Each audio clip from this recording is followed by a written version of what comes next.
Number 7. Itrat, or close relatives. It is obvious, therefore, that there must be in the world a supreme leader, Rahnand, at every time, every moment. Humanity are like children. They may be clever in their own way, and yet there are many things that are beyond their power of comprehension. Therefore, they need a teacher who may give them necessary knowledge. Even as an adult, however aged they may be, needs a guide in the matters in which they had no previous experience.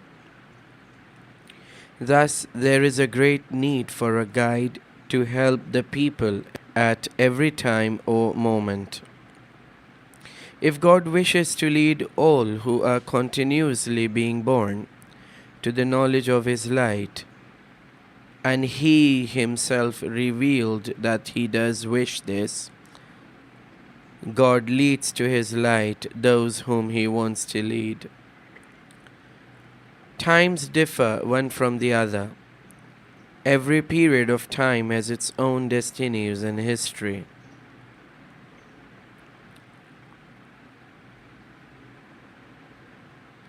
The leader of humanity is one who commands some things and prohibits other things in accordance with the requirement of the time. But in the continuous change of life, which never stops, if the divine manifestation, Zuhur, is to take place in an ordinary mortal body, the latter inevitably has to become old and worn out, like clothes of a person, and ultimately it would be necessary to replace it with a new one. Ordinary people whose duty is only to obey the command of God have no capacity to act as they wish or to elect as their leader anyone whom they want, disregarding the real one. Leadership, which is the real meaning of the term imamat, obviously is a matter of the greatest importance which cannot be left to the decision of the mob. Muhammad and Ali both were manifestations of one and the same divine light, but they came in two different persons, libas, dress. In order to uphold each other's mission amongst humans, and in order to introduce each other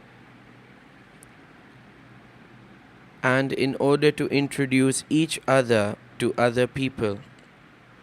However, the people did not recognize them.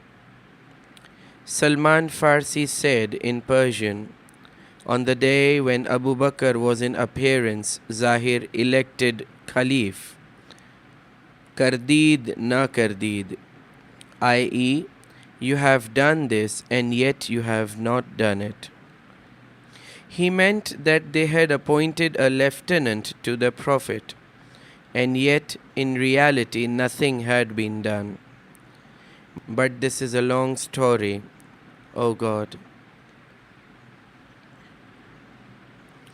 The sacred light which manifested in Muhammad and Ali continued in the world through Fatima, in her sons, Hassan and Hussein, and no power in the world can extinguish this light. It is said, they wanted to extinguish the light of God, but God brings His light through to the end, i.e., to the completion of its mission. Even if traitors and apostates dislike this, how can this light disappear from the world? Or how should it return to its source without accomplishing what it was destined to accomplish?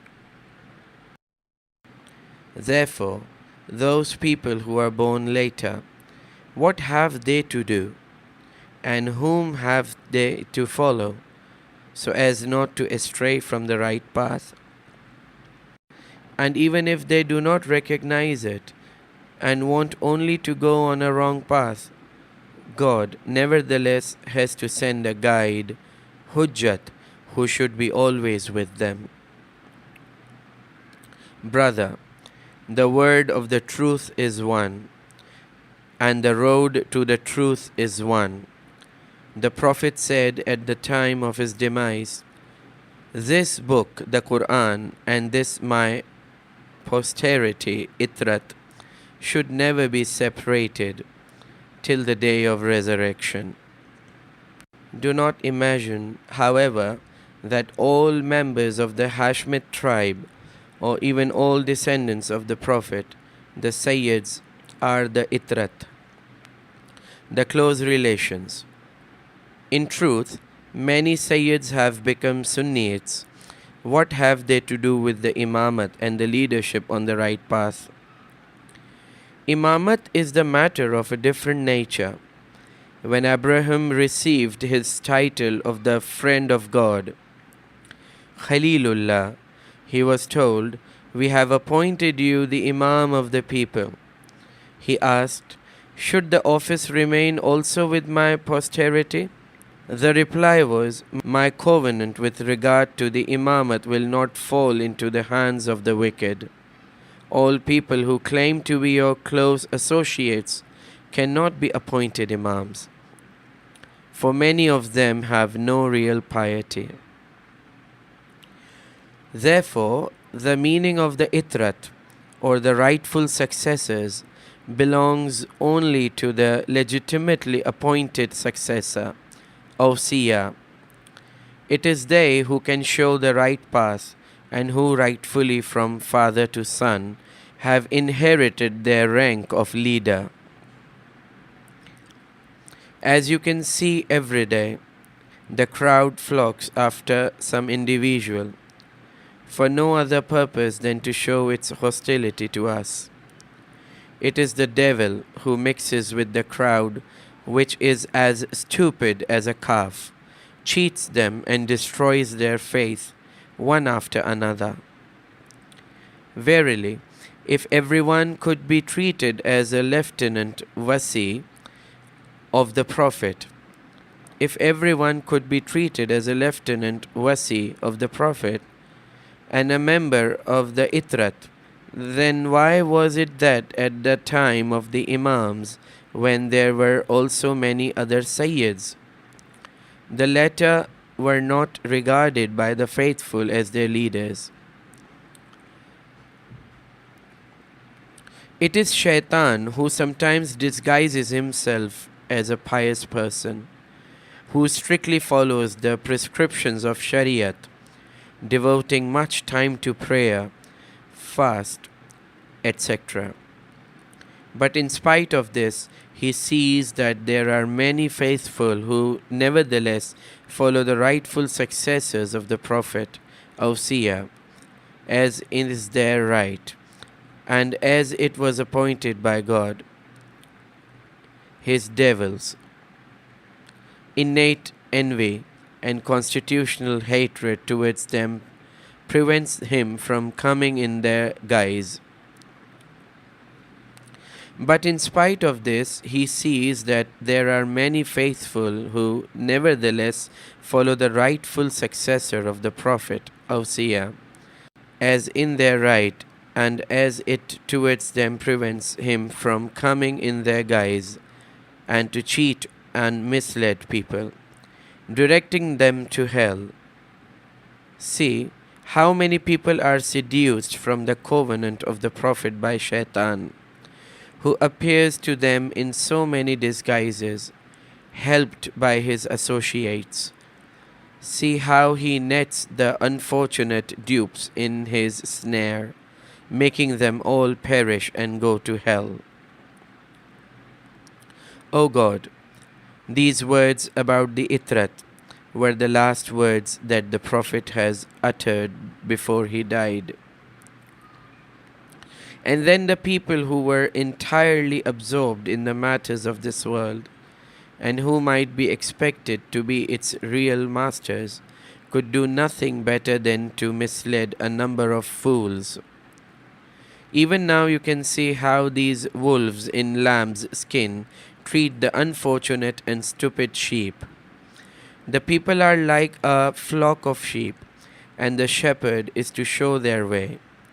But those who worship nothing but material pleasures, and who hate those who seek after the truth, Ahle Haq, they, whenever there is an opportunity, seduce the people, coming like thieves disguised like the shepherd of the flock, or wolves who appear like lambs. They are devout in appearance, exhibit all the signs of piety, all only in order to deceive the people. There is no scarcity of villains, cheats, and thieves in any dress.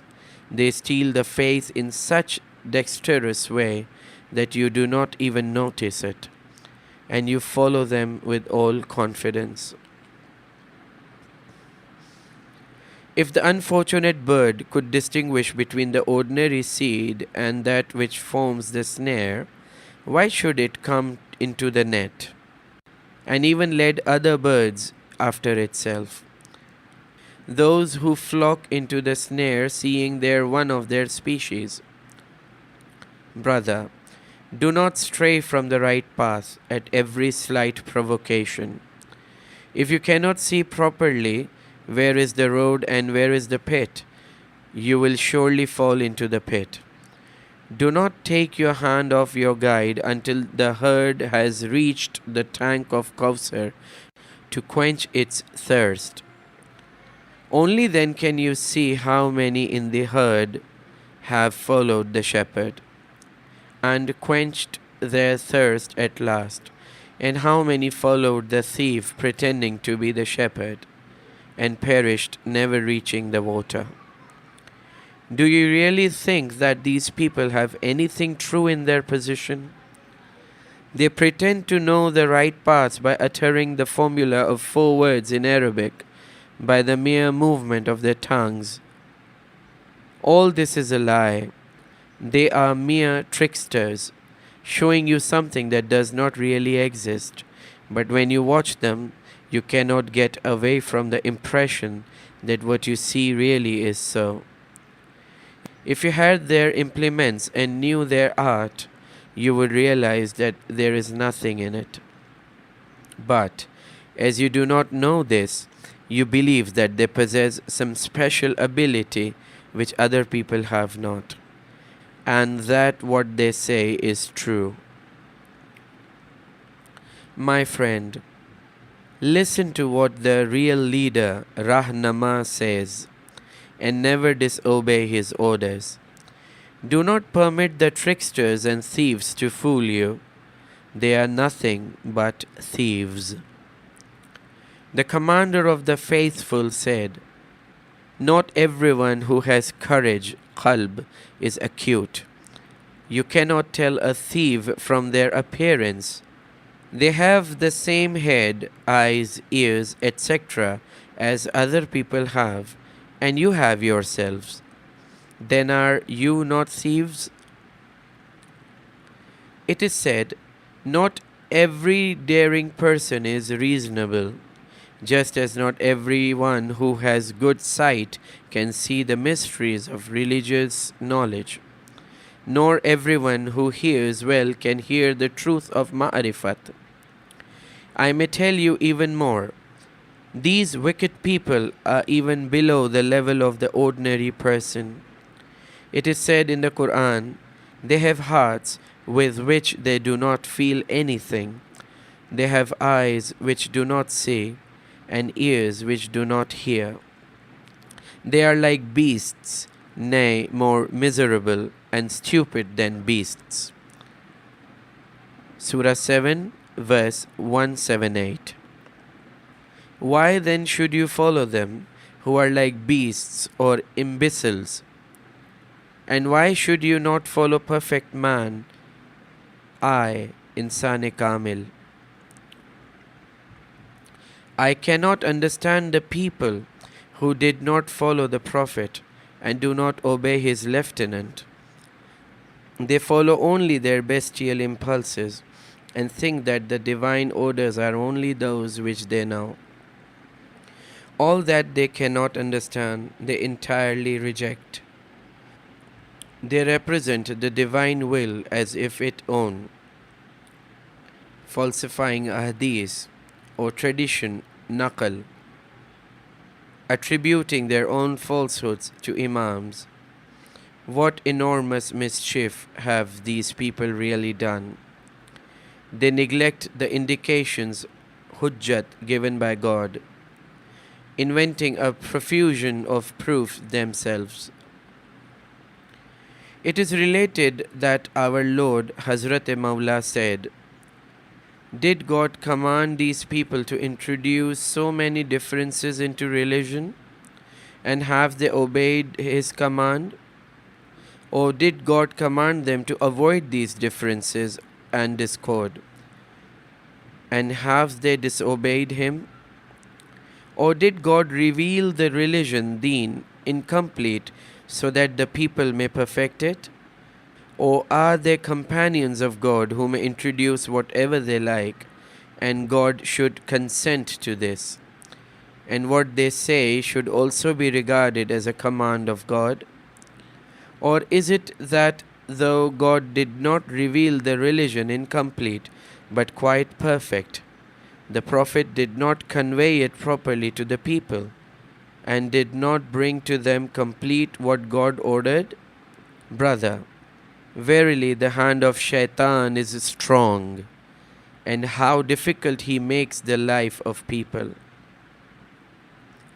All this disobedience on the part of the people who became misled was due to this opposition to the command call of the Prophet. It began at the earliest time when they disassociated themselves from the Itrat or the rightful lieutenant and did not obey the last will, wasiyat, of the Prophet. God did not give them His Hashmit Prophet of God came to these people suffering difficulties, insults, hostility, and injustice which he experienced more than any other prophet, for nothing. He himself said, "No other prophet experienced so many difficulties as myself from the people." He delivered the people from the desert of despair and hopelessness, brought them to the abode of righteousness, Hidayat. He has given them a pure and easy, i.e., human religion, as he said himself, "I came bringing the people an easy religion." He delivered the people from idolatry, and yet at last the sword of the Lord became necessary, and only by blows of his sword did the people come to some extent to the right path.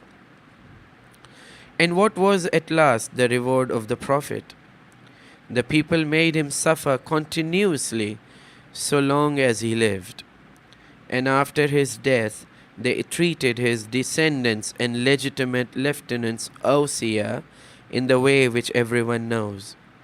They killed them, they calumniated them and their supporters, submitting them to tortures wherever they were found.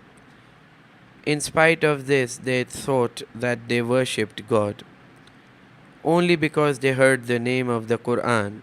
But even those thieves who disassociated themselves from the Itrat used to say that they accepted the Quran.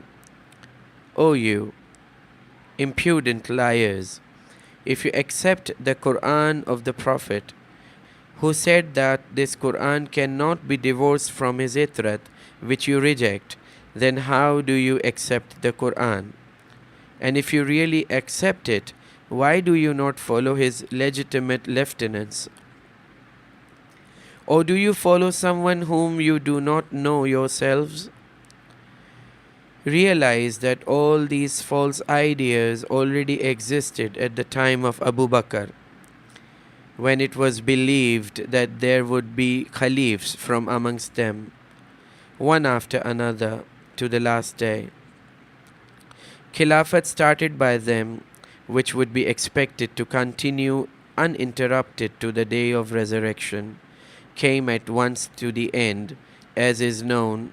But if they were real caliphs sent for the guidance of people, they should always be in existence. But where are the legitimate successor of Abu Bakr, Umar and Usman? And if these impious and ill-starred people wanted to give the Khilafat after these first caliphs to the descendants of the Prophet, why did they trample under their feet his direct descendants, giving the authority to the Abbasids? Because Abbas was an uncle of the Prophet and was a Hashmite. Thus, the Khilafat was given to a family on whose behalf rights were never claimed at the demise of the Prophet by a single one of the different Islamic groups. But if they were the real legitimate lieutenants, Wasi of the Prophet, why does no trace of the authority remain nowadays? Where are now the Abbasids? But if they, what other proof is required? They were not the members of the line of the real caliphs, whose continuity cannot be interrupted till the day of resurrection. This means that the ignorant people were duped and fooled by the devil. By God, a real lieutenant Khalifa of the Prophet must always be present in this world. Regardless of the fact whether the people recognize him or not, obey him or not, he is to be here for the guidance of those who obey the commandments of God, Muti'an, and for the introduction of order into this world. And for the introduction of orders into this world with its affairs. The people should know and recognize his descent from the Prophet and from the Lord, Ali, generation after generation. Otherwise, no one can know whether they really descend from the Prophet.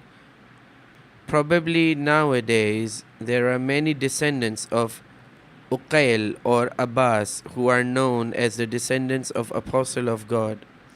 But though they are real Sayyids, they must be only subjects, Muti, just like ordinary descendants of Lord Ali, who were obedient to him and to the Imams. No one should claim any right by fraud or false pretenses, nor should anyone claim to do whatever they please, adopting a hostile attitude towards the descendants of Prophet, just as the Abbasids did. Those whom you can see were really enemies of the path of truth and of the legitimate lieutenants of the Prophet, as the Abbasids were. This is why they cannot do anything nowadays except abusing their opponents. But had they any authority nowadays, they would surely not care about any consideration, and would kill all descendants of the Prophet just like they used to kill our ancestors. At the time of the Prophet, only Hassan and Hussein were his Itrat, or legitimate successors, and not all the members of the Hashmite tribe. Gracious God! How should I describe how the people treated them? Immediately after the death of the Prophet, the people began to disregard the Quran. Nobody even remembered about the Itrat, or the legitimate successors of the Prophet, who used to keep away from the public gaze as soon as they snatched authority. They forgot about all these things. The Prophet had predicted the captures of the cities of Persia and Byzantium, and so it happened. Many cities were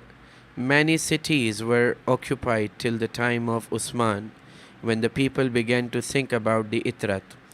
But the envy and hatred of enemies did not permit the people to install them in their rightful place.